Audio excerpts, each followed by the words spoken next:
ചേച്ചി സംഗീതമില്ലാത്തൊരു ജീവിതത്തിനെ കുറിച്ച് ആലോചിച്ചിട്ടുണ്ടോ? ഇല്ല. ഒരു കുസൃതി ചോദ്യമാണ്. പറഞ്ഞെന്നുള്ളതാണ് ആഗ്രഹം. ഫിലിമിൽ തന്നെ ആണെന്നല്ല ഞാൻ പറയണത്, സംഗീതം ആണ്. എന്താണ് ചേച്ചിക്ക് സംഗീതം എന്ന് പറയുമ്പോൾ മനസ്സിലേക്ക് വരുന്നത്? എനിക്ക് തോന്നുന്നു ഞാൻ എൻ്റെ അച്ഛനൊക്കെ പാടുമായിരുന്നു. എൻ്റെ അച്ഛൻ പാടുമായിരുന്നു, അമ്മ വീണയൊക്കെ വായിക്കുമായിരുന്നു. എൻ്റെ ഫാമിലിയിൽ എല്ലാവർക്കും മ്യൂസിക് ഉണ്ട്. എൻ്റെ അമ്മായി പാടുമായിരുന്നു, എൻ്റെ വല്യച്ഛൻ, എല്ലാവരും കുറച്ച് പാടുന്ന ആൾക്കാരാണ്. അപ്പൊ അതുകൊണ്ട് ബ്ലഡിൽ അത് ഉള്ളത് കൊണ്ടായിരിക്കും ജനിച്ചപ്പം മുതൽ എനിക്ക് പാട്ടിനോട് ഭയങ്കര ഒരു, പക്ഷെ ഇത് പ്രൊഫഷൻ ആവുന്നോ ഇങ്ങനെ ഫിലിമിൽ അങ്ങനത്തെ ആ ലൈനൊന്നും ഞാൻ വിചാരിച്ചിട്ടില്ല. അതൊക്കെ നമ്മുടെ തലയിലെഴുത്ത് പോലെ വന്നതാണ്, അല്ലാതെ. പക്ഷെ ഇതിനകത്ത് ഈ സിനിമയിൽ പാടുക എന്ന് പറയുന്നതിന് വേറെ ഒരു ചാലഞ്ചും കൂടി ഉണ്ടല്ലോ. കാരണം ഇപ്പോൾ നമ്മളൊരു കച്ചേരി നടത്തുകയാണെങ്കിൽ ഇപ്പോൾ ആ രാഗത്തിനോട്, ആ രാഗത്തിന്റെ ചില കാര്യങ്ങൾ, അത്തരം ചില സംഭവങ്ങൾ മാത്രം നമ്മൾ പ്രാക്ടീസ് അറിവ് നല്ലോണം ക്ലാസിക്കൽ മ്യൂസിക്കിൽ അറിവും ഒരുവിധം നല്ല കുറച്ച് കേൾക്കാൻ സുഖമുള്ള ശബ്ദവും ഉണ്ടെങ്കിൽ തീർച്ചയായിട്ടും കച്ചേരിയാണ് പാടാം. പക്ഷെ ഇവിടെ വേറെ ചാലഞ്ച് ഉള്ളതെന്ന് പറഞ്ഞാൽ സന്ദർഭങ്ങൾക്കനുസരിച്ച്, ക്യാരക്ടറിന്റെ മൂഡിനനുസരിച്ച് ഇത്തരം കാര്യങ്ങൾ വരേണ്ടി വരുമല്ലോ.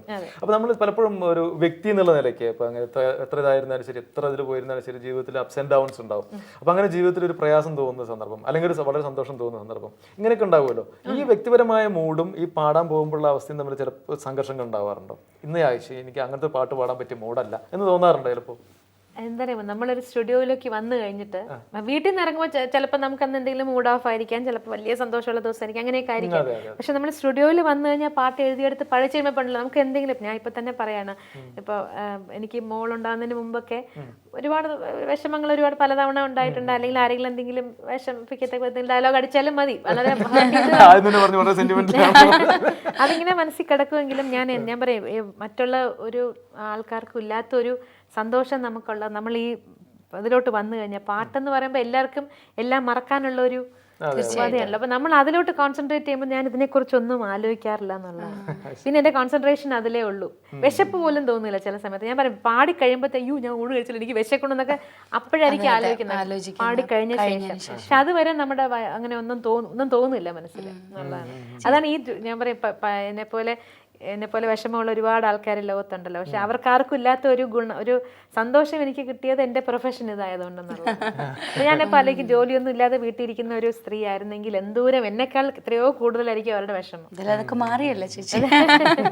ഇപ്പൊ അത് പറഞ്ഞപ്പോഴാണ് ഈ വിമർശനങ്ങൾ എങ്ങനെയാണ് നേരിടുന്നത്? ഉയരങ്ങളിലോട്ട് കയറും തോറും വിമർശനങ്ങളും കൂടെ ഉണ്ടാവുമല്ലോ ചേച്ചി. ഇപ്പൊ ഏതെങ്കിലും ഒരു അങ്ങനെ അത്തരത്തിൽ എങ്ങനെയാണ് ചേച്ചി അത് ഫേസ് ചെയ്യുന്നത്? ഞാൻ എൻ്റെ തുടക്കത്തിൽ ഞാൻ ഒരുപാട് വിമർശനങ്ങളും ഒരുപാട് പത്രങ്ങളിലൊക്കെ തന്നെ ഒരുപാട് ഹേർട്ട് ചെയ്യിപ്പിക്കത്തെ ആർട്ടിക്കിൾസ് ഒക്കെ ഒരുപാട് വന്നിട്ടുണ്ട്. ഞാൻ മലയാളം പഠിച്ചത് ഇംഗ്ലണ്ടിലാണെന്നൊക്കെ പലരും എഴുതി വിട്ടിട്ടുണ്ട്.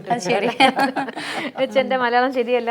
പക്ഷെ ഒരു വിധത്തിലൊക്കെ കുറെ ഈ വിമർശനങ്ങൾ കുറെ നമ്മളെ തന്നെ നന്നാക്കാൻ ഉപകരിക്കും. എന്നുവെച്ചാൽ അങ്ങനെ നമ്മൾ കൂടുതൽ കുറച്ചുകൂടി ശ്രദ്ധിക്കും, അയ്യോ ഇനിയിപ്പോൾ അങ്ങനെ ഒരു കുറ്റം ഇനി ഉണ്ടാവരുതല്ലോ എന്ന് വിചാരിച്ച് അത് അങ്ങനെ അതൊരു ഇതുണ്ട്, പക്ഷെ ഗുണമുണ്ട്. പക്ഷെ വെറുതെ നമ്മുടെ ആ ഒരു നമ്മളെ നിരുത്സാഹപ്പെടുത്താനായിട്ട് പറഞ്ഞ വിമർശനങ്ങളും ഉണ്ട്.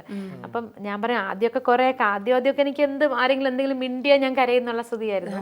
അത് ഞാൻ പിന്നെ വിജയൻ ചേട്ടനാണ് കുറെയൊക്കെ എന്നെ അതിൽ നിന്ന് അതൊക്കെ ഇങ്ങനെ എൻ്റെ അടുത്ത് ഒരു ഉദാഹരണങ്ങളൊക്കെ പലതുമൊക്കെ പറഞ്ഞു തരും. അതൊക്കെ നല്ല രീതിയിൽ എടുത്താൽ മതി, മോശമായിട്ടെന്ന് വിചാരിക്കേണ്ട. എന്നോട് പേഴ്സണലി വിരോധമുള്ളവരല്ലല്ലോ ഈ എഴുതുന്നവരാണെങ്കിൽ തന്നെ. എന്നോട് അവർക്ക് പേഴ്സണലി വേറെ വിരോധമൊന്നുമില്ലല്ലോ. ചിലപ്പോൾ നന്നാക്കാനായിട്ട് അതൊന്നിനെ ഇമ്പ്രൂവ് ചെയ്യുമെങ്കിൽ അങ്ങനെ ഉപകരിക്കാൻ നോക്കട്ടെ എന്നുള്ള രീതിയിൽ. അതുകൊണ്ട് ഇപ്പൊ ഇങ്ങനെ 2 ദിവസം വിഷമം കാണും, പിന്നെ അതങ്ങ് ഇവിടെ കൂടെ കളയും, അത്രേ ഉള്ളൂ.